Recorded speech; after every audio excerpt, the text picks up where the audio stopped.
Oh man, this is a very tight shot. Hello to my abandoned YouTube channel. Well, let me shut the door.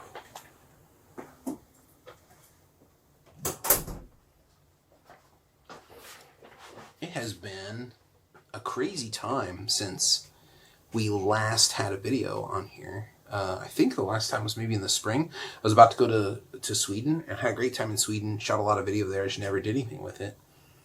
But I'm trying to figure out what to do about future videos because I want to have my podcast. I want to have these kind of videos where I just kind of like talk about different things going on in university life. And then I want to have the instructional videos like the lectures and things. And I'm wondering if they could all be like one thing. But I think the podcast is just very different than anything else I do. So, yeah. It's also kind of defunct. I was meant to do the podcast for the Great Rhetorical podcast in the summer, and I just dropped the ball on it, never did it. But that would have still been a very good episode, I think. We're all going to read the same chapters of the book. And, no, we don't need a Zoom like that. That's way too tight of a Zoom. And we're all going to do chapters of a book. But what I've been thinking about is teaching, as usual. And whether or not teacher is a good identity for what it is I'm doing here at the university. You know, professor has problems with it. You all know how much I hate the idea of debate coach. We should dismiss that title completely for lots of reasons. I can write a whole piece about that if that interests you. I can put that on Substack. I do have Substack. This video will be linked there too. Or should it be? Should everything be in one place? Or should I have my writing and my videos in another place? I don't know.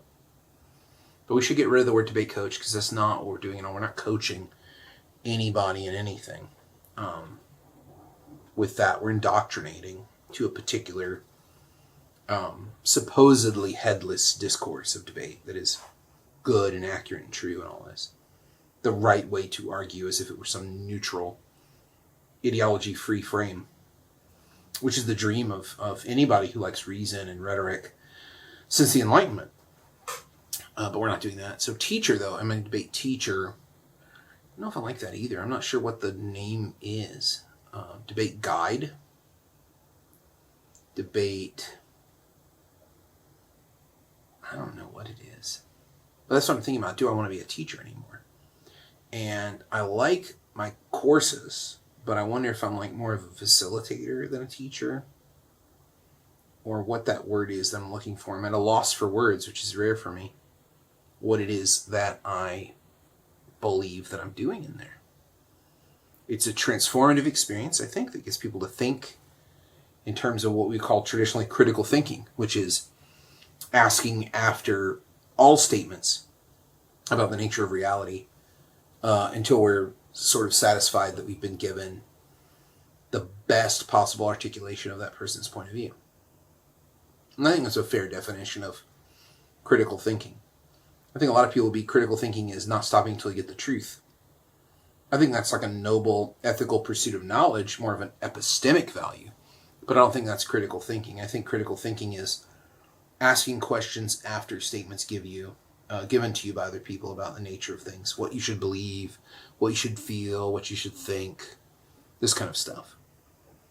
So, with that in mind, I wonder what you would call somebody who's interested in the larger project of developing a taste for a community that is all about, or has as its central value, this idea of critical thinking, asking after statements.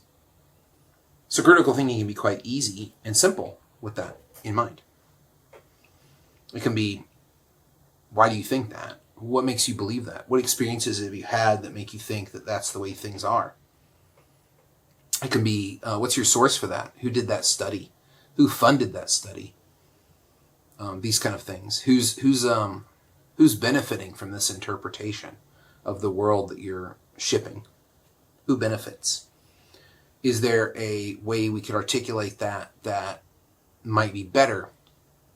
Or is there a way we can articulate what you said that could be extremely harmful to people? Or is that articulation harmful already. I think all these things become the province of critical thinking.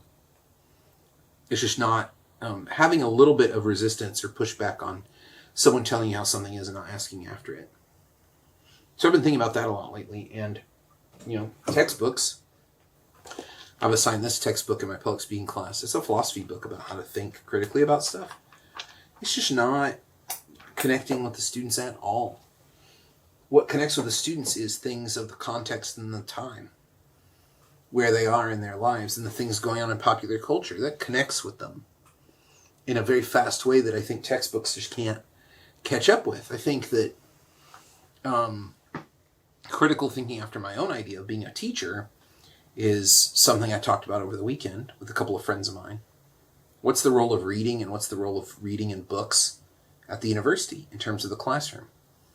And this might seem like a terrible question to bring up, but are books somewhat passé in higher education? Is that really the best way to reach a class, is to have them read things or do the reading? And I'm starting to lean more towards the idea that it's a level of comfort. We are comfortable with text. They are not. They've been trained to be uncomfortable with it because text in school is often assigned as a punitive thing.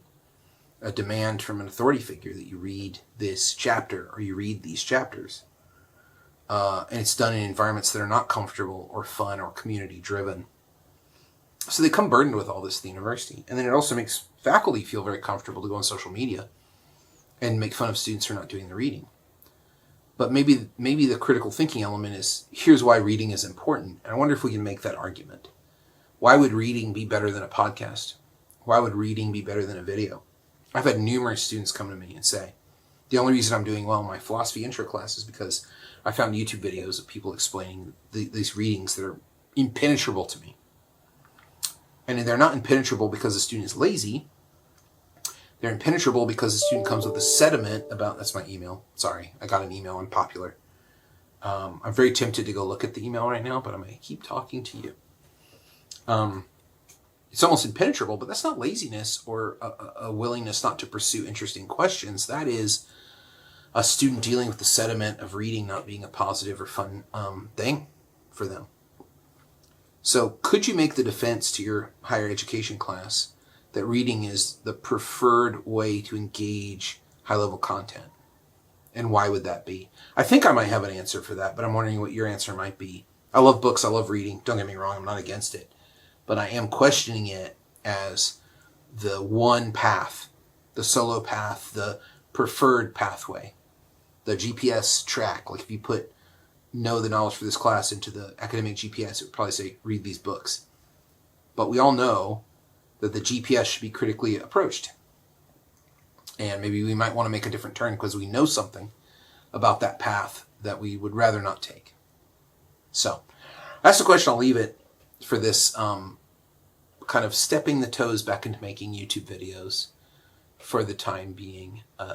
Kind of just random thoughts. I guess this is a category of just kind of randomly talking to the camera about something on my mind.